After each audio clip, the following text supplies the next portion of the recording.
మీకు ఈ వైట్ ఏవైతే ఉన్నవి ఇవి కుంకుడుగాయలు లోపల పిక్కలు ఉంటాయి కదండి, అవి మెత్తగా స్మాష్ అయిపోయినవి అనమాట. ఇదే షాంపూ. మీకు నురుగు వస్తుంది లేదని అసలు భయపడొద్దు, చూపిస్తాను రండి. అండ్ ఇంకొక విషయం, ఇది కంప్లీట్లీ కుంకుడుకాయలు, షీకాయలు, ఫ్లాక్ సీడ్స్, ఫెనుగ్రీక్ యూజ్ చేసాము. కాబట్టి చూడండి ఇక్కడ ఆల్రెడీ ఇక్కడ మెంతులును ఫ్లాక్ సీడ్స్ ఉంటాయి కదా, అవి నిన్న మరబెట్టాము. ఈ ఎండకి గట్టిగా అయిపోయింది.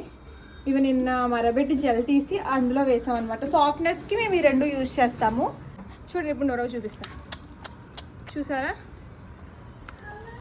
చూసారు కదా, 1000 బాటిల్కి అయితే షాంపూ రెడీ చేసి పక్కన పెట్టేసామండి. ఇప్పుడు బాటిల్లో నింపాలి. ఇదైతే ఇంకో 1000 బాటిల్ కోసం అయితే రెట్టకాయలు నానబెట్టేసి అయితే రసం తీసి అయితే అది కూడా పక్కన పెట్టేసాం. ఇంకో పక్కన అయితే ఆయిల్ కూడా రెడీ చేసుకుంటున్నాం అండి, ఎయిర్ ఆయిల్. ఇంకోండి ఒక పక్కన మరుగుతూనే ఉంటుంది, ఇంకో పక్కన అయితే మరిగిన ఆయిల్ అంతా పట్టుకెళ్ళి పక్కన చల్లారి పెడుతున్నాం. చల్లారితేనే కానీ బాటిల్లో వేసి డెలివరీ ఇవ్వడానికి అవ్వదు కదండి. ఇంకోండి చల్లారి పెట్టేసాము. ఎవరికైనా ఎయిర్ ఆయిల్ కానీ షాంపూ కానీ కావాలంటే స్క్రీన్ మీద ఉన్న నెంబర్కి కాల్ చేసి ఆర్డర్ చేసుకోండి.